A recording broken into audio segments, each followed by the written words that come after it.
ನೋಡ್ತಾ ಇದ್ದೀರಾ ಏಷ್ಯಾನೆಟ್ ಸುವರ್ಣ ನ್ಯೂಸ್. ಇದು ಡಿಯರ್ ಡಾಕ್ಟರ್ ಕಾರ್ಯಕ್ರಮ. ನಾನು ವೀಣಾ ಪೂಜಾರಿ. ಇವತ್ತಿನ ಡಿಯರ್ ಡಾಕ್ಟರ್ ಕಾರ್ಯಕ್ರಮದಲ್ಲಿ ನಾವು ಕಿಡ್ನಿ ಸಮಸ್ಯೆಯ ಬಗ್ಗೆ ಮಾತನಾಡ್ತಾ ಇದ್ದೀವಿ. ಪ್ರತಿಯೊಬ್ಬ ಮನುಷ್ಯನ ಪ್ರಮುಖ ಅಂಗ ಅಂತಂದರೆ ಅದು ಕಿಡ್ನಿ.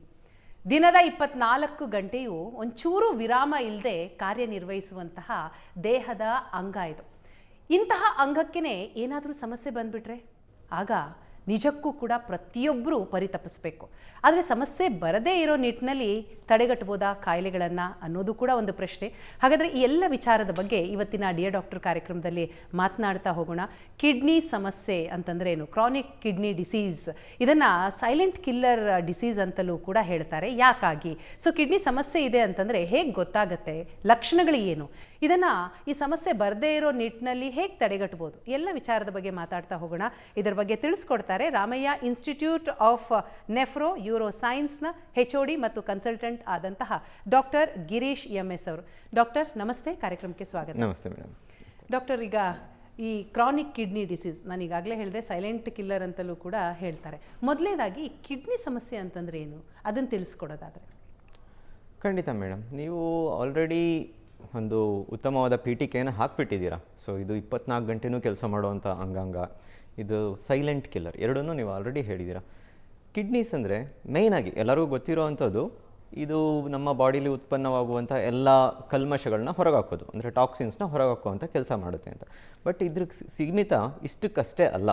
ಇದಲ್ಲದೆ ಅದು ನಮ್ಮ ಬಾಡಿಲಿರುವಂಥ ಫ್ಲೂಯಿಡ್ ಬ್ಯಾಲೆನ್ಸ್ ಮೇಂಟೈನ್ ಮಾಡೋದು, ಎಲೆಕ್ಟ್ರೋಲೈಟ್ ಬ್ಯಾಲೆನ್ಸ್ನ ಮೇಂಟೈನ್ ಮಾಡೋದು, ಅದಲ್ಲದೆ ರಕ್ತ ಉತ್ಪಾದನೆಗೆ ಹೆಲ್ಪ್ ಮಾಡೋದು, ಬೋನ್ ಸ್ಟ್ರೆಂತ್ನ ಮೇಂಟೈನ್ ಮಾಡಲಿಕ್ಕೆ ಬೇಕಾದಂಥ ಕ್ಯಾಲ್ಶಿಯಂ ಫಾಸ್ಫರಸ್ನ ಮೇಂಟೈನ್ ಮಾಡೋದು, ವಿಟಮಿನ್ ಡಿನ ಪ್ರೊಡ್ಯೂಸ್ ಮಾಡೋದು, ಅದಲ್ಲದೆ ರಕ್ತ ಪ್ರೊಡ್ಯೂಸ್ ಮಾಡೋಕ್ಕೆ ಬೇಕಾದಂಥ ಹಾರ್ಮೋನ್ಸ್ನ ಪ್ರೊಡ್ಯೂಸ್ ಮಾಡೋದು, BP ಕಂಟ್ರೋಲ್ ಮಾಡೋದು, ಪ್ರತಿಯೊಂದಕ್ಕೂ ಕಿಡ್ನೀಸು ಬಹಳವಾದ ಮುಖ್ಯವಾದ ಅಂಗಾಂಗಗಳು. ಸೊ ಇಂಥ ಒಂದು ಅಂಗಕ್ಕೆ ತೊಂದರೆ ಅಂತ ಬಂದರೆ, ಅಂದರೆ ತೊಂದರೆಗಳು ಎರಡು ರೀತಿ ಬರ್ಬೋದು. ಅದರಲ್ಲಿ ಒಂದು ಅಕ್ಯೂಟ್ ಕಿಡ್ನಿ ಇಂಜುರಿ ಅಥವಾ ಸಡನ್ನಾಗಿ ಆಗುವಂಥ ಪ್ರಾಬ್ಲಮ್.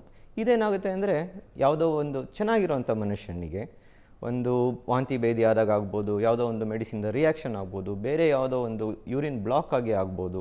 ಈ ರೀತಿ ಸಡನ್ನಾಗಿ ಆದಂಥ ಕಿಡ್ನಿ ಪ್ರಾಬ್ಲಮ್ ಅದು ಯಾವ ಕಾರಣದಿಂದ ಆಗುತ್ತೆ ಅದನ್ನು ಟ್ರೀಟ್ ಮಾಡಿದಾಗ ಕಿಡ್ನೀಸ್ ಮತ್ತೆ ರಿಕವರ್ ಆಗುತ್ತೆ. ಕಿಡ್ನಿಗೆ ಅದನ್ನು ರಿಕವರ್ ಆಗೋವಂಥ ಕೆಪಾಸಿಟಿ ಕೂಡ ಇರುತ್ತೆ. ಸೊ ಇದನ್ನು ಅಕ್ಯೂಟ್ ಕಿಡ್ನಿ ಇಂಜುರಿ ಅಂತೀವಿ. ಇದಲ್ಲದೆ ಬೇರೆ ಒಂದು ಕಾರಣಗಳಿಂದ ಸ್ಲೋ ಆಗಿ ಕಿಡ್ನಿ ಡ್ಯಾಮೇಜ್ ಆಗ್ತಾ ಹೋದರೆ ಅದಕ್ಕೆ ನಾವು ಕ್ರೋನಿಕ್ ಕಿಡ್ನಿ ಡಿಸೀಸ್ ಅಂತ ಅಂತೀವಿ. ಅಂದರೆ ಅದರದ್ದು ಕಾರ್ಯಕ್ಷಮತೆ ಕ್ಷೀಣಿಸ್ತಾ ಹೋಗುತ್ತೆ. ಈ ನಿಧಾನಕ್ಕೆ ಕ್ಷೀಣಿಸುವಂಥ ಕಾರ್ಯಕ್ಷಮತೆನ ನಾವು ವಾಪಸ್ ತರಲಿಕ್ಕಾಗೋದಿಲ್ಲ. ಇದಕ್ಕೆ ನಾವು ಕ್ರೋನಿಕ್ ಪ್ರಾಬ್ಲಮ್ ಅಂತೀವಿ. ಅಂದರೆ ಕ್ರೋನಿಕ್ ಕಿಡ್ನಿ ಡಿಸೀಸ್ ಅನ್ನೋದು ನಮ್ಮ ಸೈಂಟಿಫಿಕ್ ಟರ್ಮ್. ಸೊ ಹೀಗೆ ಆದಂಥ ಪ್ರಾಬ್ಲಮ್ನ ನಾವು ಅದನ್ನು ತಡೆ ಹಿಡಿಬೋದೇ ಹೊರತು ವಾಪಸ್ ಮಾಡಲಿಕ್ಕಾಗೋದಿಲ್ಲ. ಸೊ ಇದು ಕ್ರೋನಿಕ್ ಕಿಡ್ನಿ ಡಿಸೀಸ್. ಈ ಕಿಡ್ನಿ ಕಾಯಿಲೆ ಇದೆ ಅಂತ ಗೊತ್ತಾಗೋದು ಹೇಗೆ ಡಾಕ್ಟ್ರಿ? ಎರಡು ವಿಧದಲ್ಲಿ ಹೇಳಿದ್ರಿ, ಒಂದು ಸಡನ್ನಾಗಿ ಆಗುವಂಥದ್ದು, ಮತ್ತೊಂದು ಸ್ಲೋ ಆಗಿ ಆಗುವಂಥದ್ದು. ಸೊ ಸಮಸ್ಯೆ ಇದೆ ಅಂತ ಹೇಗೆ ಗೊತ್ತಾಗುತ್ತೆ? ಡಾಕ್ಟ್ರ್ ಬಳಿ ಯಾವಾಗ ಹೋಗಬೇಕು ಅದು ಕೂಡ ಒಂದು ಪ್ರಶ್ನೆನೇ. ಖಂಡಿತವಾಗಿ. ಸೊ ಇದು ಸಡನ್ನಾಗಿ ಆಗುವಂಥ ಪ್ರಾಬ್ಲಮ್ಸ್ ಬಗ್ಗೆ ಅಂದರೆ ಅದಕ್ಕೊಂದು ಕಾರಣ ಇರುತ್ತೆ. ಯಾವುದೋ ಒಂದು ಪ್ರಾಬ್ಲಮ್ ಆಗಿರುತ್ತಲ್ಲ, ಈಗ ಸ್ಟೋನ್ ಬಂದು ಬ್ಲಾಕ್ ಆಗಿರ್ಬೋದು, ಆವಾಗ ನೋವು ಬರುತ್ತೆ. ವಾಂತಿ ಭೇದಿ ಆದಾಗ ಅದನ್ನು ತೋರಿಸ್ಲಿಕ್ಕೆ ಹೋದಾಗ ಅದನ್ನು ಸಡನ್ನಾಗಿ ಅವರು ಕಂಡುಹಿಡಿಬೋದು ಬೇರೆ ಟೆಸ್ಟ್ ಮಾಡಿದಾಗ. ಇಲ್ಲ ಅಂದರೆ ಮುಖ್ಯವಾಗಿ ಅಕ್ಯೂಟಾಗಿ ಆಗುವಂಥದ್ದು ಏನಂದರೆ ಯೂರಿನ್ ಕಡಿಮೆ ಆಗಿಬಿಡುತ್ತೆ, ಇಲ್ಲ BP ಸಡನ್ನಾಗಿ ತುಂಬ ಜಾಸ್ತಿ ಆಗಿಬಿಡುತ್ತೆ, ಇಲ್ಲ ಮೂತ್ರದಲ್ಲಿ ರಕ್ತ ಕಾಣಿಸ್ಕೊಳ್ಳುತ್ತೆ. ಈ ರೀತಿ ಎಲ್ಲ ಸಡನ್ನಾಗಿ ಆಗುವಂಥ ಕಾಯಿಲೆಗಳಲ್ಲಿ ಕಾಣಿಸ್ಕೊಳ್ಳುತ್ತೆ.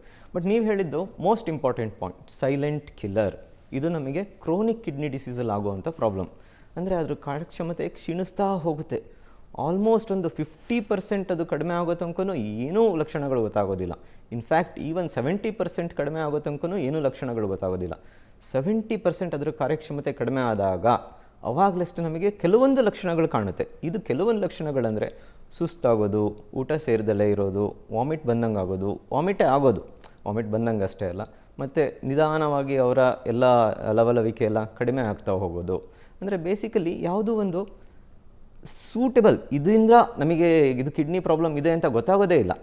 ಬಟ್ ಕೆಲವೊಂದು ಇದ್ದಾವೆ, ಅಂದರೆ ಕಾಲು ಊತ ಬರೋದು, ಉಸಿರಾಟಕ್ಕೆ ತೊಂದರೆ ಆಗೋದು, ಅಥವಾ ಫಿಟ್ಸೇ ಬರಬಹುದು. ಏನಂದರೆ ನಮ್ಮ ಬಾಡಿನ ಫುಲ್ ಬ್ಯಾಲೆನ್ಸ್ ಮೇಂಟೈನ್ ಮಾಡಲಿಕ್ಕೆ ಕಿಡ್ನಿದು ಕಾರ್ಯ ತುಂಬ ಇಂಪಾರ್ಟೆಂಟ್. ಹಾಗಾಗಿ ಯಾವುದೇ ಅಂಗಾಂಗಗಳು ಕೂಡ ಎಫೆಕ್ಟ್ ಆಗ್ಬೋದು ಕಿಡ್ನಿ ಫೇಲ್ಯೂರ್ ಆದಾಗ. ಹೀಗೆ ಲಾಸ್ಟ್ ಸ್ಟೇಜಲ್ಲಿ ತುಂಬ ಡ್ರಮ್ಯಾಟಿಕ್ ಸಿಂಪ್ಟಮ್ಸ್ ಬರ್ಬೋದು ನಮಗೆ. ಅಂದರೆ ಫಿಟ್ಸ್ ಬರೋದಾದರೂ ಆಗಲಿ, ಉಸಿರಾಟಕ್ಕೆ ತೊಂದರೆ ಆದಾದರೂ ಆಗಲಿ, ಅಥವಾ ಪ್ರಜ್ಞೆಹೀನತೆ ಆಗಲಿ, ಈ ರೀತಿ ಎಲ್ಲ ಸಾಗ್ಬೋದು. ಬಟ್ ಇನಿಷಿಯಲ್ ಸ್ಟೇಜಸಲ್ಲಿ ಅಂದರೆ ನಾನೇನು ಹೇಳಿದೆ ಒಂದು 50% 70% ಡ್ಯಾಮೇಜ್ ಆದಾಗ ಆಗುವಂಥದ್ದು ಕೇವಲ ಒಂದು ನಮಗೆ ಸುಸ್ತಾಗುವಂಥದ್ದು ಅಥವಾ ವಾಮಿಟ್ ಆಗುವಂಥ ಪರಿಸ್ಥಿತಿಗಳು ಅಥವಾ ಊಟ ಸೇರಿದಲ್ಲಿರೋದು ಇವು ಕಾಮನ್ ಆಗಿ ನಮಗೆ ಕಾಣಿಸ್ಕೊಂಡು ಬರುವಂಥ ಸಿಂಪ್ಟಮ್ಸ್. ಅದಕ್ಕೋಸ್ಕರನೇ ಇದನ್ನು ಸೈಲೆಂಟ್ ಕಿಲ್ಲರ್ ಅಂತಲೂ ಹೇಳೋದು. ಎಸ್, ಇದ್ರ ಜೊತೆಗೆ ಈಗ ಡಯಾಬಿಟಿಕ್ ಮತ್ತು ಬ್ಲಡ್ ಪ್ರೆಷರ್ ಇದು ಎಷ್ಟು ಅಪಾಯ ಅಂತ ಹೇಳ್ತೀರಿ ಕ್ರಾನಿಕ್ ಕಿಡ್ನಿ ಡಿಸೀಸ್ಗೆ?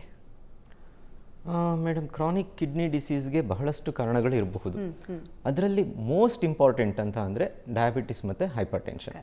ಸೊ ಈ ಡಯಾಬಿಟಿಸ್ ಆ್ಯಂಡ್ ಹೈಪರ್ ಟೆನ್ಷನ್ ಆಗ್ಬೋದು ಅಥವಾ ಈ ಕೊಲೆಸ್ಟ್ರಾಲ್ ಜಾಸ್ತಿ ಇರೋದಾಗ್ಬೋದು, ಒಬೇಸಿಟಿ ಅಂದರೆ ತುಂಬ ದಪ್ಪ ಇರೋವಂಥದ್ದು, ಇವೆಲ್ಲದೂ ನಮಗೆ ಲೈಫ್ ಸ್ಟೈಲ್ ಪ್ರಾಬ್ಲಮ್ಸ್ ಇದು. ಅಂದರೆ ಇದೆಲ್ಲದೂ ಯಾವುದೋ ಒಂದು ಹೊರಗಡೆಯಿಂದ ಬಂದಾಗಿದ್ದಂಥದ್ದಲ್ಲ, ನಮ್ಮ ಲೈಫ್ ಸ್ಟೈಲಿಂದನೇ ಉಂಟಾದಂಥ ಪ್ರಾಬ್ಲಮ್ಸ್ಗಳು. ಅದರಲ್ಲಿ ಕಿಡ್ನಿ ಪ್ರಾಬ್ಲಮ್ಸ್ ನಾವು ತೊಗೊಂಡ್ರೆ ಇವತ್ತಿನ ದಿವಸದಲ್ಲಿ ಆಲ್ಮೋಸ್ಟ್ ಕಿಡ್ನಿ ನಾವು ಪೇಷಂಟ್ಸ್ ಎಲ್ಲರೂ ತೊಗೊಂಡ್ರೆ 50-60% ಪೇಷಂಟ್ಸು ಈ ಡಯಾಬಿಟಿಸ್ ಅಥವಾ ಬಿ ಪಿಯಿಂದನೇ ಹಾಳಾಗಿರುವಂಥದ್ದು ಇರುತ್ತೆ. ಅದರಲ್ಲೂ ಎಸ್ಪೆಷಲಿ ಡಯಾಬಿಟಿಸಿಂದ ಆಗಿರುವಂಥದ್ದು. ಹಾಗಾಗಿ ಡಯಾಬಿಟಿಸ್ ಮತ್ತು ಬಿ ಪಿ ಪ್ರಮುಖ ಕಾರಣಗಳಾಗಿರುತ್ತೆ ಕಿಡ್ನಿದು ಹೀಗೆ ಸ್ಲೋ ಆಗಿ ಅದು ಹಾಳಾಗಲಿಕ್ಕೆ.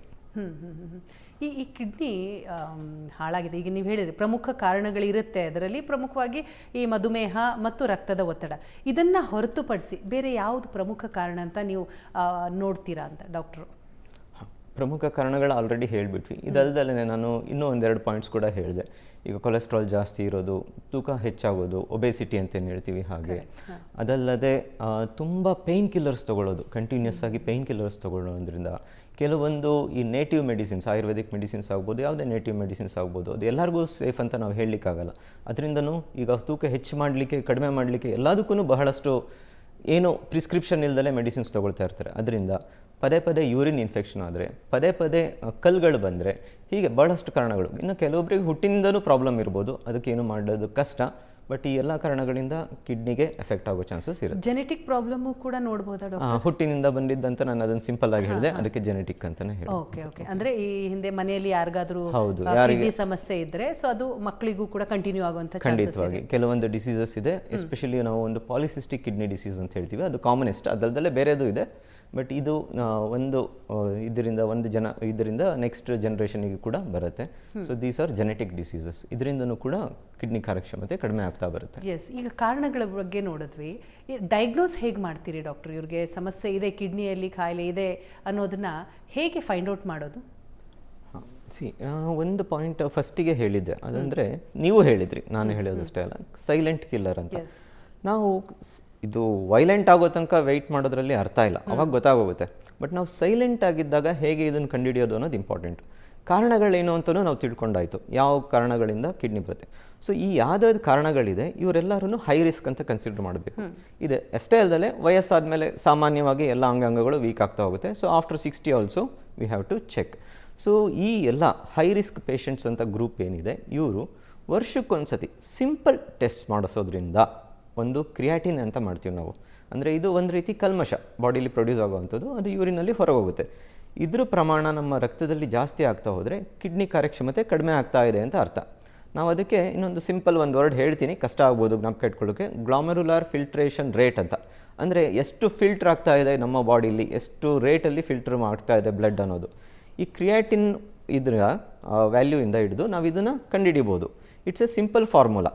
ಸೊ ನಾವು ಬರೀ ಕ್ರಿಯಾಟಿನ್ನೇ ನೋಡ್ತಾ ಹೋದರೆ ಒಂದೊಂದು ಲ್ಯಾಬಲ್ಲಿ ಒಂದೊಂದು ವ್ಯಾಲ್ಯೂಸ್ ಕೊಟ್ಟಿರ್ತಾರೆ. ಸೊ ಹಾಗಾಗಿದ್ದು ನಾವು ನಾರ್ಮಲ್ ಅಂದ್ಕೊಂಡ್ಬಿಡ್ತೀವಿ ಎಷ್ಟೊಂದು ಸತಿ. ಬಟ್ ನಾವು GFR ಅಂತ ಕ್ಯಾಲ್ಕುಲೇಟ್ ಮಾಡಿದಾಗ ಅದನ್ನು ಕ್ಯಾಲ್ಕುಲೇಟ್ ಮಾಡಲಿಕ್ಕೆ ಏನು ಹೆಚ್ಚಿನ ಮತ್ತೆ ದುಡ್ಡು ಕೊಡೋ ಅವಶ್ಯಕತೆಯೂ ಇಲ್ಲ. ಸಿಂಪಲ್ ಫಾರ್ಮುಲಾ, ಏಜ್ ಎಷ್ಟು, ಅವರು ಗಂಡಸ ಹೆಂಗಸ ಮತ್ತು ಕ್ರಿಯಾಟಿನ್ ವ್ಯಾಲ್ಯೂ, ಇದಿಷ್ಟನ್ನು ಒಂದು ಫಾರ್ಮುಲಾಗಿ ಹಾಕಿದ್ರೆ ಸಾಕು ನಮಗೆ GFR ಎಷ್ಟು ಅಂತ ಗೊತ್ತಾಗುತ್ತೆ. ಸೊ ಈ ಸಿಂಪಲ್ ಕ್ರಿಯಾಟಿನ್ ಟೆಸ್ಟ್ ಮತ್ತು ಪ್ರೋಟೀನ್ ಲೀಕ್ ಆಗ್ತಾ ಇದೆಯಾ ಯೂರಿನಲ್ಲಿ, ಇವೆರಡನ್ನ ನೋಡೋದ್ರಿಂದ ನಾವು ಬಹಳಷ್ಟು ಪೇಷಂಟ್ಸ್ ಇಂದ ಸೈಲೆಂಟ್ ಸ್ಟೇಜಲ್ಲಿ ನಾವು ಪಿಕಪ್ ಮಾಡಲಿಕ್ಕೆ ಸಾಧ್ಯ. ವರ್ಷಕ್ಕೊಂದ್ಸತಿ, ಎಲ್ಲರೂ ಏನು ಬೇಡ, ಹೈ ರಿಸ್ಕ್ ಯಾರಿದ್ದಾರೆ ಅವ್ರಿಗೆ ಮಾತ್ರ. ಇದರ ಹೊರತಾಗಿ ಅಂದರೆ ಈಗ ನಾವು ಫುಡ್ಡಲ್ಲಿ ಏನಾದರೂ ಮ್ಯಾನೇಜ್ ಮಾಡ್ಬೋದಾ ಡಾಕ್ಟರ್?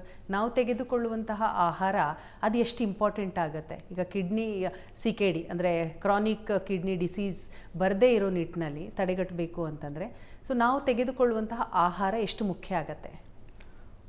ಮೇಡಮ್, ಇದು ಒಂದು ಬಹಳ ಉತ್ತಮವಾದ ಪ್ರಶ್ನೆ ಆ್ಯಕ್ಚುಲಿ. ಮತ್ತು ಬಹಳಷ್ಟು ಜನಕ್ಕೆ ಹಾಗೆ ಅನ್ನಿಸ್ಬಿಡುತ್ತೆ, ನಾವೊಂದು ಆಹಾರ ನಿಯಮನ ಪಾಲಿಸೋದ್ರಿಂದ ಎಲ್ಲದನ್ನು ಪ್ರಿವೆಂಟ್ ಮಾಡ್ಬೋದು ಅಂತ. ಇದು ಬಹಳಷ್ಟು ಮಟ್ಟಿಗೆ ನಿಜ ಕೂಡ, ಬಟ್ ಆದರೆ 100% ಅಲ್ಲ. ಸೊ ನಾವು ಅರ್ಥ ಆಲ್ರೆಡಿ ಮಾಡ್ಕೊಂಡಿದ್ದೀವಿ, ಇದು ಬರೋದು ಬಿ ಪಿ ಮತ್ತು ಶುಗರಿಂದ. ಮತ್ತು ಬಿ ಪಿ ಶುಗರ್ ನಾವು ಹೇಗೆ ಬರ್ದಂಗೆ ನೋಡ್ಕೋಬೇಕು? ನಮ್ಮ ಲೈಫ್ ಸ್ಟೈಲ್ ಚೇಂಜಸ್ಸಿಂದ, ಅಂದರೆ ನಮ್ಮ ದಿನನಿತ್ಯದ ಆ್ಯಕ್ಟಿವಿಟೀಸ್ ಏನಿದೆ ಅದು ಊಟ ತಿಂಡಿ ಆಗ್ಬೋದು, ನಮ್ಮ ಎಕ್ಸಸೈಸ್ ರೋಟೀನ್ ಆಗ್ಬೋದು, ನಮ್ಮ ವೆಯ್ಟ್ ಮೈಂಟೈನ್ ಮಾಡ್ಕೊಳ್ಳೋದಾಗ್ಬೋದು, ನಾವು ಏನು ತಿಂತೀವಿ ಅದು ಎಷ್ಟು ತಿಂತೀವಿ ಅನ್ನೋದಲ್ಲದೆ ಏನು ತಿಂತೀವಿ ಅನ್ನೋದನ್ನು ನೋಡ್ಕೊಳ್ಳೋದು ಕೂಡ ಬಹಳ ಇಂಪಾರ್ಟೆಂಟ್. ಸೊ ಈ ಲೈಫ್ ಸ್ಟೈಲ್ ಡಿಸೀಸಸ್ ಎಲ್ಲರಿಗೂ ಗೊತ್ತಿದೆ, ಅದ್ರ ಮೇಲೆ ನಾವು ತುಂಬ ಡೆಪ್ತಲ್ಲಿ ಹೋಗೋ ಅವಶ್ಯಕತೆ ಇಲ್ಲ. We have to eat healthy, ಅಂದರೆ ಹೆಲ್ತಿ ಫುಡ್ಸ್ನ ನಾವು ತೊಗೋಬೇಕು. ಯಾವುದು ಈ ಜಂಕ್ ಫುಡ್ಸ್ ಅಂತೀವಿ ಅದನ್ನು ನಾವು ಕಡಿಮೆ ಮಾಡಬೇಕು. ಕಿಡ್ನಿ ಪ್ರಾಬ್ಲಮಲ್ಲಿ ಎಸ್ಪೆಷಲಿ ನಾನು ಹೇಳ್ಬೋದು, ಆಲ್ರೆಡಿ ಬಂದವ್ರಿಗೆ ಒಂದು ರೀತಿ ಇರುತ್ತೆ, ಬರಬಾರ್ದು ಅಥವಾ ಕಿಡ್ನಿ ಮೇಲೆ ಲೋಡ್ ಬರಬಾರ್ದು ಅಂದರೆ ಅನ್ನೆಸರಿ ತುಂಬ ಹೈ ಪ್ರೋಟೀನ್ ತೊಗೊಳ್ಳೋದು ಅಥವಾ ತುಂಬ ಸಾಲ್ಟ್ ತೊಗೊಳ್ಳೋದು, ಅದು ಪ್ರೋಟೀನ್ ಹೈಯಲ್ಲಿ ಎಸ್ಪೆಷಲಿ ನಾನ್ ವೆಜಿಟೇರಿಯನ್ ಫುಡ್ಡು ತುಂಬ ಹೆಚ್ಚಾಗಿ ಸೇವನೆ ಮಾಡೋದು. ನಾವು ಫುಲ್ ಬಿಡಿ ಅಂತ ಯಾರಿಗೂ ಹೇಳೋದಿಲ್ಲ, ಬಟ್ ತುಂಬ ಹೆಚ್ಚಾಗಿ ಈ ರೀತಿ ಹೈ ಪ್ರೋಟೀನ್ ಡಯಟ್ನ ಕೊಡೋದ್ರಿಂದ ಕಿಡ್ನಿ ಮೇಲೆ ಹೆಚ್ಚಿನ ಒತ್ತಡ ಬೀಳುತ್ತೆ. ಇದನ್ನು ಸ್ವಲ್ಪ ಕಡಿಮೆ ಮಾಡೋದು ಇಂಪಾರ್ಟೆಂಟ್. ಇದಲ್ಲದೆ ಮೋಸ್ಟ್ ಇಂಪಾರ್ಟೆಂಟ್ ಈಸ್ ನೀರು ಕುಡಿಯೋದು, ಸರಿಯಾದ ಪ್ರಮಾಣದಲ್ಲಿ ನೀರು ಕುಡಿಯುವುದು. ನಾವು 5-6 ಲೀಟ್ರ್ ಕುಡೀರಿ ಅಂತ ಯಾರಿಗೂ ಹೇಳೋದಿಲ್ಲ, ಬಟ್ 1.5 to 2.5 ಲೀಟ್ರಷ್ಟು ಒಂದು ದಿನಕ್ಕೆ ಕುಡಿದ್ರೆ ಒಳ್ಳೆಯದು. ಬಟ್ ಯೂರಿನ್ ಕಾಯಿಲೆ ಇರುವವರು ಇಲ್ಲ, ಇದು ಜನಸಾಮಾನ್ಯರಿಗೆ. ಸೊ ಈಗ ಬಟ್ ಅದಲ್ದಲೇ ನಾವು ಯೂರಿನ್ನ ತೊಗೊಂಡ್ರೆ, ಯಾರು ಆಲ್ರೆಡಿ ಸ್ಟೋನ್ಸ್ ಇರುತ್ತೆ, ಯೂರಿನ್ ಇನ್ಫೆಕ್ಷನ್ ಇರುತ್ತೆ, ಅಂಥವ್ರನ್ನ ನೋಡಿದ್ರೆ ಅವರಿಗೆ ನಾವು 3 to 4 ಲೀಟ್ರಷ್ಟು ಕುಡಿಯೋಕ್ಕೆ ಹೇಳ್ತೀವಿ. ಆಲ್ರೆಡಿ ಕಿಡ್ನಿ ಪ್ರಾಬ್ಲಮ್ ಬಂದುಬಿಟ್ಟಿದೆ, ಅವ್ರಿಗೆ ಕಾಲುತ್ತಾ ಇದೆ, ಅವರಿಗೆ ಕಡಿಮೆ ಕುಡಿಲಿಕ್ಕೆ ಹೇಳ್ತೀವಿ. 1 to 1.25 ಲೀಟ್ರು, ಅದು ಕೂಡ ಬರೀ ನೀರಷ್ಟೇ ಅಲ್ಲ, ಎಲ್ಲ ದ್ರವ ಪದಾರ್ಥಗಳನ್ನು ಸೇರಿ ಇಷ್ಟು ಮಾತ್ರ ಕುಡೀರಿ ಅಂತ ಹೇಳ್ತೀವಿ. ಸೊ ಹೀಗೆ ಸ್ವಲ್ಪ ಆಹಾರ ಪಥ್ಯದಿಂದ ಸ್ವಲ್ಪ ಮಟ್ಟಿಗೆ ನಾವು ಡೆಫಿನೆಟ್ಲಿ ಡ್ಯಾಮೇಜ್ನ ಕಡಿಮೆ ಮಾಡ್ಬೋದು, ಬಟ್ ಅದೊಂದರಿಂದನೇ ಪೂರ್ತಿಯಾಗಿ ಸಾಧ್ಯ ಆಗೋಲ್ಲ. ವಿ ಹ್ಯಾವ್ ಟು ರಿಮೆಂಬರ್, ಅಂದರೆ ನಾವು ಜ್ಞಾಪಕ ಇಟ್ಕೊಳ್ಬೇಕಾಗಿರೋದು ಇಷ್ಟೇ, ಹೆಲ್ತಿ ಲೈಫ್ ಸ್ಟೈಲ್, ನಮ್ಮ ಊಟ ತಿಂಡಿ ಬಹಳ ಪ್ರಮುಖವಾದ ಪಾತ್ರನ ವಹಿಸುತ್ತೆ. ಅದು ಗೊತ್ತಿದೆ, ಎಲ್ಲರಿಗೂ ಫಾಲೋ ಮಾಡಬೇಕಷ್ಟೇ. ಎಸ್ ಡಾಕ್ಟರ್, ಮಾತಾಡೋಣ. ಟ್ರೀಟ್ಮೆಂಟ್ ವಿಚಾರಕ್ಕೆ ಸಂಬಂಧಪಟ್ಟ ಹಾಗೆ ಮಾಹಿತಿಯನ್ನು ಪಡೆಯೋದು ಬಾಕಿ ಇದೆ. ಕಿಡ್ನಿ ಕಾಯಿಲೆ ಇದೆ ಅಂದ ತಕ್ಷಣ ಟ್ರೀಟ್ಮೆಂಟ್ ಅಂತಂದರೆ, ಟ್ರೀಟ್ಮೆಂಟ್ನ ಮೂಲಕ ಸಂಪೂರ್ಣವಾಗಿ ಕಿಡ್ನಿ ಸಮಸ್ಯೆಯನ್ನು ಗುಣಪಡಿಸ್ಬೋದಾ ಅಥವಾ ಬರೀ ಮ್ಯಾನೇಜ್ ಮಾಡೋದಕ್ಕಾಗತ್ತಾ? ಈ ವಿಚಾರಕ್ಕೆ ಸಂಬಂಧಪಟ್ಟ ಹಾಗೆ ಮಾತಾಡ್ತೀನಿ ಒಂದು ಪುಟ್ಟ ವಿರಾಮದ ನಂತರ.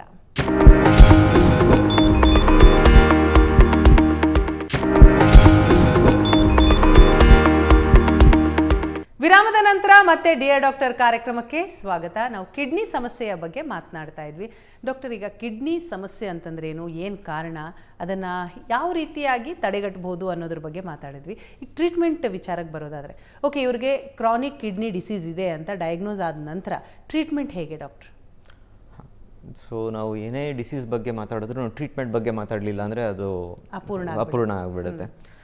ಸೊ ಫಸ್ಟ್ ಟ್ರೀಟ್ಮೆಂಟ್ ಅಂದರೆ ಅವರು ಯಾವ ಸ್ಟೇಜಲ್ಲಿದ್ದಾರೆ ಅಂತ ನಾವು ನೋಡ್ಕೋಬೇಕು. ಸೊ ನಾವು ಸ್ಟೇಜ್ 1 to ಸ್ಟೇಜ್ 5 ತನಕ ಅವ್ರನ್ನ ಡಯಾಗ್ನೋಸ್ ಮಾಡ್ತೀವಿ. ಯಾವ ಸ್ಟೇಜಲ್ಲಿದ್ದಾರೆ ಅಂತ ನೋಡ್ಕೋಬೇಕು, ಯಾಕೆಂದರೆ ಪ್ರತಿ ಒಂದು ಸ್ಟೇಜ್ಗೂ ಬೇರೆ ಬೇರೆ ರೀತಿ ಟ್ರೀಟ್ಮೆಂಟ್ ಇರುತ್ತೆ.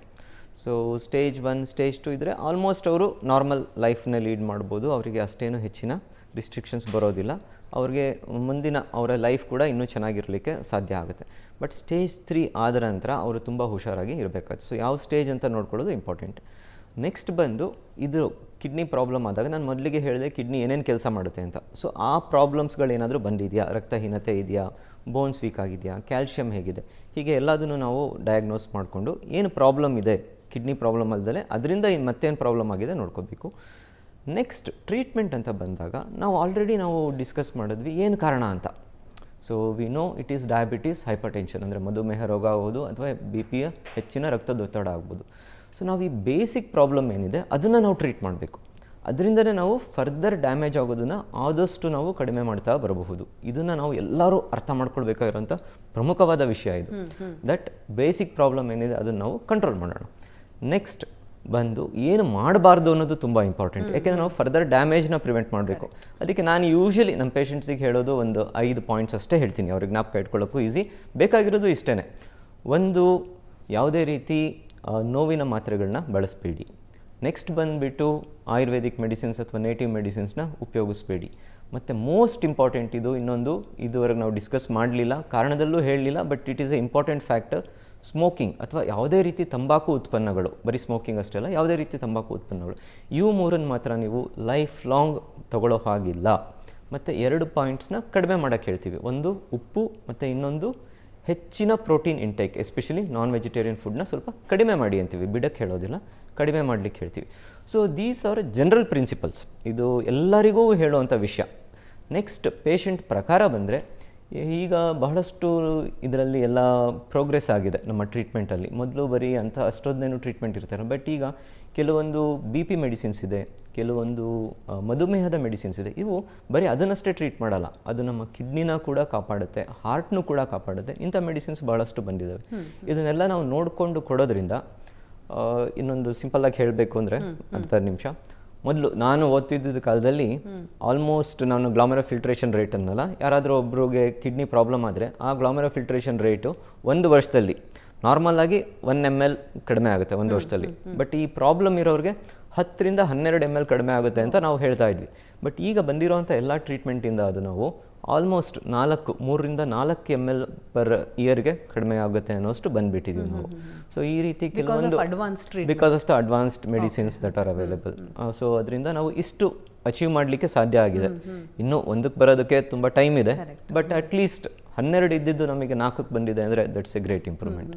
ಸೊ ಅಷ್ಟು ನಾವು ಎಲ್ಲರಿಗೂ ಅಂತ ಅಲ್ಲ, ನಾವು ಅದಕ್ಕೆ ಹೇಳಿದ್ವಿ ಯಾವ ಸ್ಟೇಜಲ್ಲಿದ್ದಾರೆ, ಅವರಿಗೆ ಎಷ್ಟು ಡೋಸ್ ಕೊಡಬೇಕು ಅದೆಲ್ಲ ನೋಡ್ಕೊಂಡು ನಾವು ಅದು ಇನ್ನೂ ಹೆಚ್ಚಾಗೋದನ್ನು ಆದಷ್ಟು ತಡಿಬೋದು.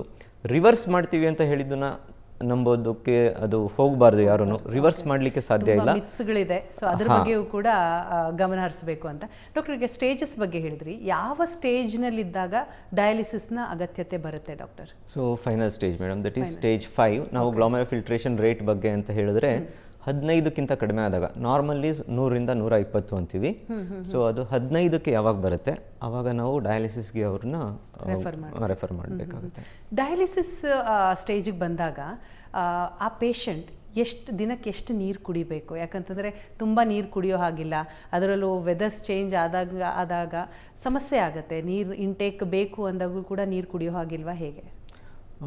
ನೀರು ಕುಡಿದಷ್ಟು ಅದನ್ನು ತೆಗಿಬೇಕಲ್ಲ ನಾವು ಮತ್ತೆ ಡಯಾಲಿಸಲ್ಲಿ. ಅವಾಗ ಅವರಿಗೆ ಜಾಸ್ತಿ ನೀರನ್ನು ನಾವು ತೆಗೆದುಬಿಟ್ರೆ ಸುಸ್ತಾಗ್ಬಿಡ್ತಾರೆ. ಸೊ ಅದು ಒಳ್ಳೆಯದಲ್ಲ. ಹಾಗಾಗಿ ಸಿಂಪಲ್ ಪ್ರಿನ್ಸಿಪಲ್ ಅಂತಂದರೆ ಅವ್ರದ್ದು ಎಷ್ಟು ಯೂರಿನ್ ಹೋಗುತ್ತಲ್ಲ ಒಂದು ದಿವಸದಲ್ಲಿ ಪ್ಲಸ್ 500 ಅಷ್ಟು ಅವರು ತಗೋಬೋದು. ಬಹಳಷ್ಟು ಜನಕ್ಕೆ ಯೂರಿನ್ ಇರೋದೇ ಇಲ್ಲ, ಅವ್ರಿಗೆ ಏನು ಮಾಡೋದು? ಸೊ ಅಷ್ಟೇ 500 ml ತನಕ ನಾವು ಕಡಿಮೆ ಮಾಡಬೇಕಾಗ್ಬೋದು. ಬಟ್ ಯೂರಿನ್ ಏನಾದರೂ ಇದ್ದರೆ ಅದರ ಪ್ರಕಾರವಾಗಿ ಸ್ವಲ್ಪ ಜಾಸ್ತಿ ಕೂಡ ಕೊಡ್ಬೋದು. ಜನರಲಿ ಸ್ಪೀಕಿಂಗ್ ಅಬೌಟ್ 1 ಲೀಟ್ರಿಗಿಂತ ಕಡಿಮೆ ಕುಡೀರಿ ಅಂತ ನಾವು ಅಡ್ವೈಸ್ ಮಾಡ್ತೀವಿ. ಈಗ ಗೊತ್ತಾಗುತ್ತೆ ಇವ್ರಿಗೆ ಕಿಡ್ನಿ ಕಾಯಿಲೆ ಇದೆ ಅಂತ, 5 ಸ್ಟೇಜಿಗೆ ಹೋಗಬಾರ್ದು ಅನ್ನೋ ನಿಟ್ಟಿನಲ್ಲಿ ಹೇಗೆ ಮುನ್ನೆಚ್ಚರಿಕೆ ತೆಗೆದುಕೊಳ್ಬಹುದು ಡಾಕ್ಟ್ರ್? ಯಾಕಂತಂದರೆ ಈಗ ಕಾಯಿಲೆ ಇದೆ ಅಂತ ಅರ್ಲಿ ಸ್ಟೇಜಲ್ಲಿ ಗೊತ್ತಾಗ್ಬಿಟ್ರೆ ಪ್ರಿವೆಂಟ್ ಮಾಡೋದು ಒಂಚೂರು ಈಸಿ ಆಗಿಬಿಡತ್ತೆ. ಸೊ ಆ ನಿಟ್ಟಿನಲ್ಲಿ ಏನು ಸಜೆಸ್ಟ್ ಮಾಡ್ತೀರಿ? ಯಾವ ರೀತಿ ಮ್ಯಾನೇಜ್ ಮಾಡಬೇಕು? ಮೇಡಮ್, ಇದು ನಮ್ಮಲ್ಲಿ ಪ್ರಿವೆನ್ಷನ್ ಲೆವೆಲ್ಸ್ ಅಂತೀವಿ. Primary prevention, secondary prevention, tertiary prevention. ಈಗ ಪ್ರೈಮರಿ ಪ್ರಿವೆನ್ಷನ್ ಇದಕ್ಕಂದರೆ ಯಾವ ಕಾರಣದಿಂದ ಬಂದಿದೆ ಇದು ನಮಗೆ ಪ್ರಾಬ್ಲಮ್ಮು? BP, ಶುಗರ್, ಅದನ್ನೇ ಬರ್ದಂಗೆ ನೋಡ್ಕೊಳ್ಳಿ, ನಿಮ್ಮ ಲೈಫ್ ಸ್ಟೈಲನ್ನು ಇಂಪ್ರೂವ್ ಮಾಡ್ಕೊಳ್ಳಿ. So that is the most important thing. But ಬಂದುಬಿಡ್ತಾ BP, sugar, next secondary prevention. So ನಿಮಗೇನಾದ್ರು ಕಿಡ್ನಿ ಪ್ರಾಬ್ಲಮ್ ಬಂದಿದೆಯಾ ಇಲ್ವಾ ಚೆಕ್ ಮಾಡ್ಕೊಳ್ಳಿ. That is early diagnosis. Okay, so ಹಾಗೆ ಚೆಕ್ ಮಾಡಿಕೊಂಡು ಬೇಗ ಡಯಾಗ್ನೋಸ್ ಮಾಡಿದಷ್ಟು ನಾವು ಒಳ್ಳೆ ಮಾತ್ರೆಗಳನ್ನ ಕೊಡಲಿಕ್ಕೆ ಸಾಧ್ಯ ಆಗುತ್ತೆ. ಹೇಳಿದ್ನಲ್ಲ, ಅದು GFR ಕಡಿಮೆ ಆಗೋದನ್ನು ಬೇಗ ನಾವು ಹಾಲ್ಟ್ ಮಾಡ್ಬೋದು. ಸೊ ಅದು ಸೆಕೆಂಡ್ರಿ ಪ್ರಿವೆನ್ಷನ್. ನೆಕ್ಸ್ಟ್ ಬಂದು tertiary prevention. So BP, sugar ಬಂತು, ಕಿಡ್ನಿ ಪ್ರಾಬ್ಲಮು ಬಂದುಬಿಟ್ಟಿದೆ, ಬಟ್ ಅಟ್ಲೀಸ್ಟ್ ಅದು ಇನ್ನೂ ಜಾಸ್ತಿ ಆಗೋದನ್ನು ಸ್ಲೋ ಮಾಡಲಿಕ್ಕೆ ಮತ್ತೆ ಮೆಡಿಸಿನ್ಸ್ ಕೊಡೋದು, ಲೈಫ್ ಸ್ಟೈಲ್ನ ಆಲ್ರೆಡಿ ಡಿಸ್ಕಸ್ ಮಾಡಿದ್ದೀವಿ. ಸೊ ಆ ಲೈಫ್ ಸ್ಟೈಲ್ನ ಇಂಪ್ಲಿಮೆಂಟ್ ಮಾಡೋದ್ರಿಂದ ನಾವು ಆದಷ್ಟು ಅವರಿಗೆ ಒಳ್ಳೆ ಲೈಫ್ ಲೀಡ್ ಮಾಡೋದು, ಡಯಾಲಿಸಿಸ್ ಸ್ಟೇಜಿಗೆ ಹೋಗೋದನ್ನು ಆದಷ್ಟು ಮುಂದೆ ಹಾಕಲಿಕ್ಕೆ ಹೆಲ್ಪ್ ಆಗುತ್ತೆ. ಎಸ್ ಡಾಕ್ಟರ್, ಮತ್ತಷ್ಟು ಮಾತಾಡ್ತೀನಿ. ಈಗೊಂದು ಚಿಕ್ಕ ಬ್ರೇಕ್ನ ನಂತರ ಡಿಯರ್ ಡಾಕ್ಟರ್ ಕಾರ್ಯಕ್ರಮ ಮತ್ತೆ ಮುಂದುವರಿಯುತ್ತೆ.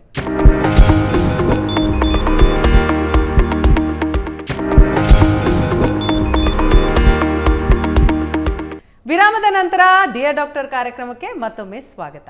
ಕಿಡ್ನಿ ಸಮಸ್ಯೆಯ ಬಗ್ಗೆ ನಾವು ಮಾತನಾಡ್ತಾ ಇದ್ವಿ. ಡಾಕ್ಟರ್, ಈಗ ಕಿಡ್ನಿ ಫೇಲ್ಯೂರ್ ಆಗಿದೆ ಅನ್ನೋದನ್ನು ಎಷ್ಟೋ ಸಂದರ್ಭದಲ್ಲಿ ಕೇಳ್ತೀವಿ. ಈ ಕಿಡ್ನಿ ಫೇಲ್ಯೂರ್ ಅಂತಂದ್ರೆ ಏನು? ಅದು ಕಿಡ್ನಿ ಫೇಲ್ಯೂರ್ ಆದಂಥ ಟೈಮಲ್ಲಿ ಹೇಗಿರುತ್ತೆ ಡಾಕ್ಟರ್? ಟ್ರೀಟ್ಮೆಂಟ್ ವಿಚಾರ ಇರ್ಬೋದು ಅಥವಾ ಆ ಮನುಷ್ಯನ ಮೆಂಟಲ್ ಕಂಡೀಷನ್ ಇರ್ಬೋದು, ಅದ್ರ ಬಗ್ಗೆ ತಿಳಿಸ್ಕೊಡೋದಾದರೆ. ಕಿಡ್ನಿ ಫೇಲ್ಯೂರ್ ಅಂದರೆ ನಾನು ಹೇಳಿದ್ನಲ್ಲ, so usually there are different stages. ಅದಕ್ಕೆ ಕ್ರೋನಿಕ್ ಕಿಡ್ನಿ ಡಿಸೀಸ್ ಅಂತೀವಿ. ಯಾವಾಗ ನಾವು ಲಾಸ್ಟ್ ಸ್ಟೇಜಿಗೆ ಬರ್ತೀವಿ, ಇದು ಕಾಮನ್ ಪಾರ್ಲೆನ್ಸ್ ಇದು. ಸೊ ಅವಾಗ ಕ್ರೋನಿಕ್ ಫೇಲ್ಯೂರ್ ಅಂದ್ಬಿಡ್ತೀವಿ. ಅಂದರೆ ಕಿಡ್ನಿ ಅಂದರೆ ಜೀವನ ಮಾಡಲಿಕ್ಕೆ ಕಷ್ಟ ಅವ್ರಿಗೆ. ಸೊ ವಿತೌಟ್ ಸಮ್ ಟ್ರೀಟ್ಮೆಂಟ್ ಜೀವನನೇ ಮಾಡಲಿಕ್ಕಾಗಲ್ಲ. ಅಂಥ ಪರಿಸ್ಥಿತಿ ಬಂದಾಗ ನಾವು ಎಂಡ್ ಸ್ಟೇಜ್ ರೀನಲ್ ಡಿಸೀಸ್ ಅಥವಾ ಕಿಡ್ನಿ ಫೇಲ್ಯೂರ್ ಅನ್ನೋದನ್ನ ಕಾಮನ್ ಆಗಿ ನಾವು ಉಪಯೋಗಿಸ್ತೀವಿ ಆ ವರ್ಡ್ನ. ಸೊ ಬಟ್ ಸೈಂಟಿಫಿಕ್ ಟರ್ಮ್ ಅಂದರೆ end stage renal disease, that is end stage. So ಅವಾಗ ನಾವು ಯಾವುದೋ ಒಂದು ರೀತಿ ಅವರಿಗೆ ಸಪೋರ್ಟ್ ಬೇಕು.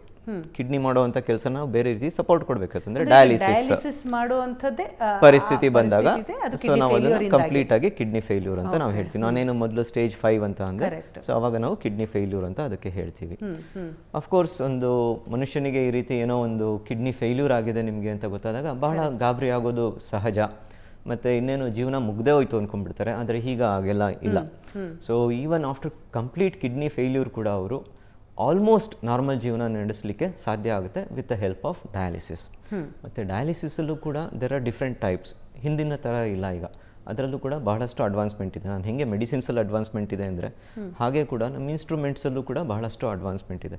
ಫಸ್ಟ್ ಎಲ್ಲ ಡಯಾಲಿಸಿಸ್ ಅಂದ ತಕ್ಷಣ ಇನ್ನೇನು ಅವ್ರದ್ದು ಜೀವನ ಮುಗ್ದೇ ಹೋಯಿತು, ಇನ್ನೇನು ಅವರ ಅಂತಿಮ ಯಾತ್ರೆಯಲ್ಲಿದ್ದಾರೆ ಅನ್ನೋ ರೀತಿ ಅನ್ನಿಸ್ತಾ ಇತ್ತು. ಮತ್ತು ಹೀಗಲ್ಲ, ಈಗಾಗಲ್ಲ.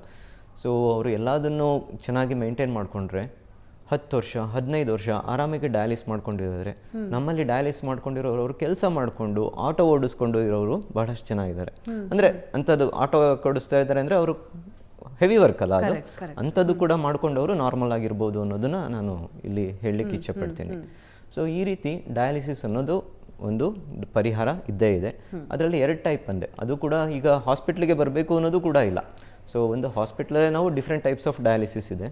ಅದಕ್ಕೆ ಹೀಮೋಡಯಾಲಿಸಿಸ್ ಅಂತೀವಿ ನಾವು. ಅಂದರೆ ರಕ್ತನೇ ಹೊರಗಡೆ ತೆಗೆದು ಮಿಷಿನ್ನಲ್ಲಿ ಪ್ಯೂರಿಫೈ ಮಾಡಿ ಅದನ್ನು ವಾಪಸ್ ಹಾಕೋದು. ಸೊ ಇದಕ್ಕೆ ಹೀಮೋಡಯಾಲಿಸಿಸ್ ಅಂತೀವಿ. ಇದಲ್ದಲ್ಲೇ ಇನ್ನೊಂದು ಟೈಪ್ ಡಯಾಲಿಸಿಸ್ ಇದೆ, ಪೆರಿಟೋನಿಯಲ್ ಡಯಾಲಿಸಿಸ್ ಅಂತ. ಅದು ಹೊಟ್ಟೆಗೆ ಒಂದು ಟ್ಯೂಬ್ ಫಿಕ್ಸ್ ಮಾಡಿಬಿಡ್ತೀವಿ. ಹೊಟ್ಟೆಗೆ ಅಂದರೆ ಅಬ್ಡಾಮನ್ ಕ್ಯಾವಿಟಿ. ಸೊ ಅಲ್ಲಿಗೆ ಫಿಕ್ಸ್ ಮಾಡಿದಾಗ ಏನು ಈ ಡಯಾಲಿಸಿಸ್ಗೆ ಬೇಕಾದಂಥ ನೀರು ಅದನ್ನೇ ಒಳಗೆ ಹಾಕ್ಬಿಡ್ತೀವಿ, ಒಂದು 2 ಲೀಟರ್ಸ್ ಅಷ್ಟು. ಅಥವಾ ಅದರಲ್ಲೂ ಆಟೋಮೆಟಿಕ್ ಟೈಪ್ ವೆರೈಟಿ ಕೂಡ ಬರುತ್ತೆ. ಸೊ ಜಸ್ಟ್ ಅಂಡರ್ಸ್ಟ್ಯಾಂಡಿಂಗೋಸ್ಕರ ನಾವೀಗ ಅರ್ಥ ಮಾಡ್ಕೊಳ್ಳಿಕ್ಕೋಸ್ಕರ ನೀರು ಒಳಗೊಳಗಡೆ ಹೋಗುತ್ತೆ. ಸೊ ಬಾಡಿಲಿ ಆಲ್ರೆಡಿ ರಕ್ತನಾಳಗಳಿದೆ, ರಕ್ತ ಇದೆ ಅದರಲ್ಲಿರುವಂಥ ಕಲ್ಮಶ ನೀರಿಗೆ ಬರುತ್ತೆ. ಆ ನೀರನ್ನ ನಾವು ಹೊರಗೆ ತೆಗೆದು ಚೆಲ್ತೀವಿ. ಸೊ ಇದರಲ್ಲಿ ಒಂದು ರೀತಿಯಲ್ಲಿ ಹಿಮೋಡಯಾಲಿಸಲ್ಲಿ ರಕ್ತನ ಹೊರಗಡೆ ತೆಗೆದು ಪ್ಯೂರಿಫೈ ಮಾಡಿದ್ವಿ, ಇದರಲ್ಲಿ ನೀರನ್ನೇ ಒಳಗಾಕಿ ಕಲ್ಮಶನ ಎಳ್ಕೊಂಡು ಅದನ್ನು ಚೆಲ್ತೀವಿ. ಸೊ ಇದಕ್ಕೆ ಪೆರಿಟೋನಿಯಲ್ ಡಯಾಲಿಸಿಸ್ ಅಂತೀವಿ. ಅಂದರೆ ಅದಕ್ಕೆ ಹಾಸ್ಪಿಟ್ಲಿಗೆ ಬರಬೇಕಾಗಿಲ್ಲ, ಇಲ್ಲ. ಫಸ್ಟ್ ಸ್ಟಾರ್ಟಿಂಗ್ ಅಷ್ಟೇ ಅವರು ಒಂದ್ಸತಿ ಅದನ್ನು ಟ್ಯೂಬ್ ಎಲ್ಲ ಫಿಕ್ಸ್ ಮಾಡ್ಕೊಳ್ಳಿಕ್ಕೆ ಬರಬೇಕು. ಮತ್ತು ಅವರು ಹೇಗೆ ಆಗ್ತಾ ಇದ್ದಾರೆ ಅಂತ ತಿಳಿಸ್ಕೊಳ್ಳಿಕ್ಕೆ ಮತ್ತು ಬೇಕಾದಂಥ ಟೆಸ್ಟ್ ಮಾಡಿಸ್ಲಿಕ್ಕೆ ತಿಂಗಳಿಗೊಮ್ಮೆ ಅಥವಾ 2 ತಿಂಗಳಿಗೊಮ್ಮೆ ಹಾಸ್ಪಿಟ್ಲಿಗೆ ಬಂದರೆ ಸಾಕು. ಈಗ ಹಿಮೋಡಯಾಲಿಸಿಸ್ ಅಂದರೆ ಅವರು ಆಲ್ಮೋಸ್ಟ್ ವಾರಕ್ಕೆ 3 ಸತಿ ಅವರು ಹಾಸ್ಪಿಟ್ಲಿಗೆ ಬರಬೇಕಾಗುತ್ತೆ. ಪ್ರತಿ ಒಂದು ಸೆಷನ್ ಕೂಡ 4 ಗಂಟೆ ನಡೆಯುತ್ತೆ. ಸೊ ಇದರಲ್ಲಿ ಆ ರೀತಿ ಇಲ್ಲ, ಅವ್ರ ಮನೆಯಲ್ಲಿ ಅವ್ರ ಪಾಡಿಗೆ ಅವರೇ ಮಾಡಿಕೊಡ್ತಾರೆ. ಅಂದರೆ ಎಲ್ರಿಗೂ ಆ ಆಪ್ಷನ್ ಇದೆಯಾ ಡಾಕ್ಟರ್ ಅಥವಾ ಇಲ್ವಾ? ಅಂದರೆ ಕೆಲವೊಂದಿಷ್ಟು ಕಂಡೀಷನ್ಸ್ ಇರ್ಬೋದು, ಮೆಡಿಕಲ್ ಕಂಡೀಷನ್ನಿಂದಾಗಿ ಇಂಥ ವ್ಯಕ್ತಿಗಳಿಗೆ ಮಾತ್ರ ಇದು ಸಾಧ್ಯ, ಇಂಥವ್ರಿಗೆ ಸಾಧ್ಯ ಇಲ್ಲ, ಹಾಗೇನಾದರೂ ಇದೆಯಾ? ಯೂಶಲಿ ನಮಗೆ ಹೇಗಾಗುತ್ತೆ ಅಂದರೆ ಅವ್ರದ್ದು BP ಎಷ್ಟಿದೆ, ಅವ್ರದ್ದು ಹೊಟ್ಟೆ ಏನಾದರೂ ತುಂಬ ದಪ್ಪ ಇದೆಯಾ ಅಥವಾ ತುಂಬ ಸಣ್ಣ ಇದ್ದಾರಾ, ಅಥವಾ ಅವರು ಡಯಾಲಿಸಿಸ್ನ ಟಾಲರೇಟ್ ಮಾಡ್ಬೇಕಾದ್ರೆ ಅವ್ರ BP ಫಾಲ್ ಆಗಿಬಿಡುತ್ತಾ. ಸೊ ಈ ರೀತಿ ಕೆಲವೊಂದು ನಮ್ಮದೇ ಆದ ಕ್ರೈಟೀರಿಯಾಸ್ ಇರುತ್ತೆ. ಅದನ್ನು ನೋಡಿಕೊಂಡು ನಾವು ಪೇಷಂಟಿಗೆ ಆಪ್ಷನ್ಸ್ ಕೊಡ್ತೀವಿ. ಬಟ್ ಜನರಲಿ ಹೇಳೋದಾದರೆ ಹೌದು, ಇಬ್ರಿಗೂ ಎಲ್ಲರಿಗೂ ಮೋಸ್ಟ್ ಆಫ್ ದ ಪೀಪಲ್ಗೆ 2 ಆಪ್ಷನ್ಸ್ ಸೂಟ್ ಆಗುತ್ತೆ. ಅವರಿಗೆ ಯಾವುದು ಅವರ ಇಚ್ಛೆ ಯಾವುದು ಇರುತ್ತೆ, ಅವ್ರದ್ದು ಕಾಸ್ಟ್ ಹೇಗೆ ಅವರು ಬೇರ್ ಮಾಡ್ಲಿಕ್ಕೆ ಸಾಧ್ಯ ಅದನ್ನು ನೋಡ್ಕೊಂಡು ಅವರು ಡಿಸೈಡ್ ಮಾಡ್ಕೊಳ್ತಾರೆ. ಈಗ ಕಿಡ್ನಿ ಫೇಲ್ಯೂರ್ ಆಯಿತು ಅಂದ ತಕ್ಷಣ ಕಿಡ್ನಿ ಟ್ರಾನ್ಸ್ಪ್ಲಾಂಟ್ ಮಾಡುವಂಥ ಆಪ್ಷನ್ ಕೂಡ ಇದೆ. ಸೊ ಅದು ಹೇಗೆ ಡಾಕ್ಟರ್, ಅದನ್ನು ಯಾರಿಗೆ ನೀವು ಸಜೆಸ್ಟ್ ಮಾಡೋದು, ಹೇಗೆ ನಡೆಯುತ್ತೆ ಈ ಪ್ರಕ್ರಿಯೆ? ಕಿಡ್ನಿ ಟ್ರಾನ್ಸ್ಪ್ಲಾಂಟ್ ಅನ್ನೋದು ಒಂದು ಉತ್ತಮವಾದ ವ್ಯವಸ್ಥೆ. ಅದು ನಾವು ಕಿಡ್ನಿ ಫೇಲ್ಯೂರ್ ಪೇಷಂಟ್ ಕೊಡಬಹುದಂತ ಅತ್ಯುತ್ತಮವಾದ ಗಿಫ್ಟ್ ಅಂತ ನಾವು ಹೇಳ್ಬೋದು. ಸೊ ಯಾಕೆ ಅಂದರೆ ನಾನು ಈಗೇನು ಡಯಾಲಿಸಿಸ್ ಅಂತ ಎಲ್ಲ ಮಾತಾಡಿದೆ, ನಾವು ಅರ್ಥ ಮಾಡ್ಕೊಳ್ಳಿಕ್ಕೆ ವಾರಕ್ಕೆ 3 ಸತಿ ಡಯಾಲಿಸಿಸ್ ಮಾಡಿದ್ರು, ಹಿಮೋಡಯಾಲಿಸಿಸ್ ಕರೆಕ್ಟಾಗಿ ಬಂದು ಎಲ್ಲ ಮಾಡಿಸ್ತಾ ಏನೆಂದ್ರು ಅದು ಕಿಡ್ನಿದು 15ರಿಂದ 20% ಅಷ್ಟೇ ಕೆಲಸಕ್ಕೆ ಸಮಾನ. ಇಟ್ ಈಸ್ ನಾಟ್ 100% ಕೆಲಸಕ್ಕೆ ಸಮಾನ ಆಗೋದಿಲ್ಲ. ಬಟ್ ಈ 15ರಿಂದ 20% ಕೆಲಸ ಮಾಡಿಕೊಂಡೇ ಆಲ್ಮೋಸ್ಟ್ 10ರಿಂದ 15 ವರ್ಷ ಆರಾಮಾಗಿರ್ತಾರೆ. So that is different. But ನಾವು ಟ್ರಾನ್ಸ್ಪ್ಲಾಂಟ್ ಅಂತಲೇ ಮಾಡಿದಾಗ ಅದು almost 60 to 70% of the original kidney work ಆಗುತ್ತೆ. ಸೊ ಅದು ಹೇಗೆ, ನೀವು ಫಸ್ಟಿಗೆ ಸ್ಟಾರ್ಟಿಂಗ್ ಇಂಟ್ರೊಡಕ್ಷನಲ್ಲೇ ಹೇಳಿದ್ರಿ, ನಮ್ಮ ಕಿಡ್ನೀಸು ಕಂಟಿನ್ಯೂಸ್ ಆಗಿ ವರ್ಕ್ ಮಾಡ್ತಾ ಇದೆ, ಪ್ರತಿಯೊಂದು ಕ್ಷಣ ವರ್ಕ್ ಮಾಡ್ತಾ ಇದೆ. ಸೊ ಟ್ರಾನ್ಸ್ಪ್ಲಾಂಟ್ ಮಾಡಿದಾಗ ಅದು ನ್ಯಾಚುರಲ್ ಫಿಸಿಯಾಲಜಿ ಏನಿದೆ, ನಮ್ಮ ನ್ಯಾಚುರಲ್ ಪ್ರೋಸೆಸ್ ಏನಿದೆ ಅದಕ್ಕೆ ಬಹಳ ಹತ್ತಿರವಾಗುತ್ತೆ. ಅವರು ಈಗ ಏನೇ ಅಂದರೂ ನಾನು ಹೇಳಿದೆ ಡಯಾಲಿಸಲ್ಲಿ 10 ವರ್ಷ ಆಗ್ಬೋದು, 15 ವರ್ಷ ಆಗ್ಬೋದು. ಬಟ್ ಬರ್ತಾ ಬರ್ತಾ ಅವರು ಕ್ಷೀಣಿಸ್ತಾ ಬರ್ತಾರೆ. ಆದರೆ ಈ ಟ್ರಾನ್ಸ್ಪ್ಲಾಂಟ್ ಮಾಡೋದ್ರಿಂದ ಅವರ ದೈನಂದಿನ ಚಟುವಟಿಕೆಗಳಾಗಲಿ ಅಥವಾ ಅವರ ಲೈಫ್ ಸ್ಪ್ಯಾನ್ ಆಗಲಿ ಪ್ರತಿಯೊಂದು ಕೂಡ ಇಂಪ್ರೂವ್ಮೆಂಟ್ ಆಗುತ್ತೆ. ಹಾಗಾಗಿ ಈ ಟ್ರಾನ್ಸ್ಪ್ಲಾಂಟ್ ಅನ್ನೋದು ಉತ್ತಮ ಮಟ್ಟದ ಟ್ರೀಟ್ಮೆಂಟ್ ಕಿಡ್ನಿ ಪೇಷಂಟ್ಸ್ಗೆ. ಅಂದರೆ ಎಂಡ್ ಸ್ಟೇಜ್ ರೀನಲ್ ಡಿಸೀಸ್ ಆದಮೇಲೆ ದಟ್ ಈಸ್ ಕಿಡ್ನಿ ಟ್ರಾನ್ಸ್ಪ್ಲಾಂಟ್ ಅಥವಾ ಕಿಡ್ನಿ ಕಸಿ ಅಂತ ಹೇಳ್ಬೋದು. ಎಲ್ರಿಗೂ ಮಾಡ್ಬೋದಾ ಡಾಕ್ಟರ್ ಈ ಕಿಡ್ನಿ ಕಸಿ? ಆಲ್ಮೋಸ್ಟ್ ಎಲ್ರಿಗೂ ಮೇಡಮ್. ಬಟ್ ತುಂಬ ವಯಸ್ಸಾಗಿದೆ ಅಂದರೆ ಆಲ್ಮೋಸ್ಟ್ 70-75 ವರ್ಷ ದಾಟಿಬಿಟ್ಟಿದೆ, ಅವರಿಗೆ ಬಹಳಷ್ಟು ಬೇರೆ ಪ್ರಾಬ್ಲಮ್ಸ್ ಇದೆ, ಅವ್ರ ಹಾರ್ಟ್ ತುಂಬ ವೀಕ್ ಆಗಿದೆ. ಓಕೆ. ಸೊ ಅವರು ಅದು ದೊಡ್ಡ ಆಪ್ರೇಷನ್ನ ತಡ್ಕೊಳ್ಲಿಕ್ಕಾಗಲ್ಲ, ತುಂಬ ದೊಡ್ಡ ಆಪ್ರೇಷನ್ ಇಲ್ಲ ಬಟ್ ಅಂದ್ರೂ ಸೊ ಅವರು ತಡ್ಕೊಳ್ಲಿಕ್ಕಾಗಲ್ಲ, ಅಥವಾ ಅವರು ಬೇರೆ ಯಾವುದೋ ಒಂದು ಕಾರಣದಿಂದ ಅವರ ಎಕ್ಸ್ಪೆಕ್ಟೆಡ್ ಲೈಫ್ ಸ್ಪ್ಯಾನೇ 5 ವರ್ಷಕ್ಕಿಂತ ಕಡಿಮೆ ಇದೆ ಅಂತಂದರೆ ಅಂಥ ಕೆಲವೊಂದು ಮಂದಿಗಷ್ಟೇ ನಾವು ಇದು ಟ್ರಾನ್ಸ್ಪ್ಲಾಂಟ್ನ ಆಫರ್ ಮಾಡೋದಿಲ್ಲ. ಇಲ್ಲ ಅಂದರೆ ಬೇರೆ ಎಲ್ಲರಿಗೂ ಸಹ ಕಂಪೇರ್ ಟು ಡಯಾಲಿಸಿಸ್ ಟ್ರಾನ್ಸ್ಪ್ಲಾಂಟೇ ಬೆಸ್ಟ್ ಆಪ್ಷನ್. ಸೊ ಅದು ಎಲ್ಲರಿಗೂ ಕೂಡ ಆಫರ್ ಮಾಡಬೇಕಾಗಿರುವಂಥದ್ದು, ಮಾಡಲೇಬೇಕು. ಅವ್ರಿಗೆ ಮಾಡಿಸ್ಕೊಳ್ಳಿಕ್ಕೆ ಆಗಲಿಲ್ಲ ಅಂದರೆ ಬೇರೆ ವಿಷಯ, but first option should always be transplantation. Yes doctor, ಸಾಕಷ್ಟು ವಿಚಾರವನ್ನು ಇವತ್ತಿನ ಕಾರ್ಯಕ್ರಮದಲ್ಲಿ ತಿಳಿಸ್ಕೊಟ್ಟಿದ್ದೀರಿ. ತುಂಬ ಧನ್ಯವಾದಗಳು. ಧನ್ಯವಾದಗಳು. ವೀಕ್ಷಕರೇ, ಇದಾಗಿತ್ತು ಇವತ್ತಿನ ಡಿಯರ್ ಡಾಕ್ಟರ್ ಕಾರ್ಯಕ್ರಮ. ನೇರ, ದಿಟ್ಟ, ನಿರಂತರ ಸುದ್ದಿಗಾಗಿ ನೋಡ್ತಾ ಇರಿ ಏಷ್ಯಾನೆಟ್ ಸುವರ್ಣ ನ್ಯೂಸ್.